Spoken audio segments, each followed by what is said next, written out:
Mobile ফোনের পিছনে back পার্টে যেটা তার 2850 টাকা ছিল, সে টাকা সহ হারাই গেছিল।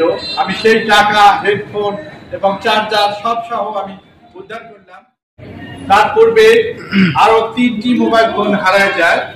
সে বিশ্বাস করতে পারছিল না যে তার হারানো মোবাইল ফোনটি সে পুনরায় ফেরত পাবে এবং টাকা পয়সা, চার্জার, ব্লুটুথ হেডফোন সহ ফেরত পাবে। তার বিশ্বাসই ছিল না যে পূর্বেই তো তার 3টি ফোন হারায় গেছে, পায়নি, এবার কি পাবে। তার এই বিশ্বাস হারানো একটি মোবাইলের ভিডিও নিয়ে আবারও আমি আসলাম আপনাদের সামনে।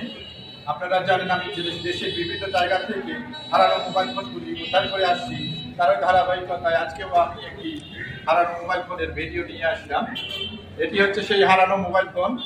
মোবাইল ফোনটির নাম হচ্ছে ভিভো। মোবাইল ফোনটি হারায় গেলে থানায় জিডি করলে সে জিডি প্রায় 3 মাস থেকে পড়েছিল, জিডির কোনো ব্যবস্থা হয়নি বা তাকে উদ্ধার করে মোবাইল ফোনটি দিতে পারেনি।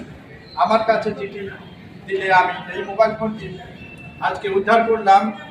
কুড়িগ্রাম জেলার রঙ্গামারী উপজেলার ঈশ্বর বড়ুয়া থেকে হারানো মোবাইল ফোনটি উদ্ধার করলাম।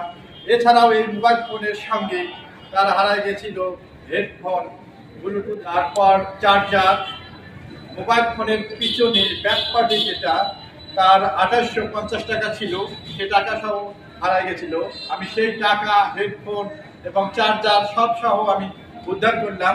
উদ্ধার করে আমি এই মোবাইল ফোনের প্রকৃত মালিক হচ্ছে, তোমার নাম কি বলো? হ্যাঁ, মাহবুব ইসলাম। মাহবুব ইসলামের এই মোবাইল ফোনটি, তাকে আমি এই মোবাইল ফোনটি হস্তান্তর করছি। আমার এই ফোনটি গত 3 মাস যাবত আমি জিডি করছি থানায়, কোনো রেসপন্স পাইনি। পরে এই সারের মাধ্যমে যাওয়ার পর গত 4-5 দিনের ভিতর আমার ফোনটি উদ্ধার হইল। ফোনটি আমার ঘর থেকে হারিয়ে গেছে। ফোনের পিছনে টাকা ছিল 2850 টাকা এবং চার্জার একটি, ব্লুটুথ হেডফোন সব সহ উদ্ধার করে আজকে আমি বুঝাই পেয়েছি সারের মাধ্যমে। এতে আমি অনেক খুশি। এর আগেও আমার অনেক ফোন হারাইছে, ওগুলার বিষয়গুলো করতে পারিনি। তবে এবার আমি স্যারকে 4-5 দিনের মাধ্যমে আমার ফোনটা উদ্ধার করছে, এই জন্য আমি অনেক খুশি। তার পূর্বে আরো 3টি মোবাইল ফোন হারায় যায়। সে বিশ্বাস করতে পারছিল না যে তার হারানো মোবাইল ফোনটি সে পুনরায় ফেরত পাবে এবং টাকা পয়সা, চার্জার, ব্লুটুথ হেডফোন সহ ফেরত পাবে। তার বিশ্বাসই ছিল না যে পূর্বেই তো তার 3টি ফোন হারায় গেছে, পায়নি, এবার কি পাবে। তার এই বিশ্বাস ছিল, কিন্তু সে বিশ্বাস সে ভেঙে ফেলেছে।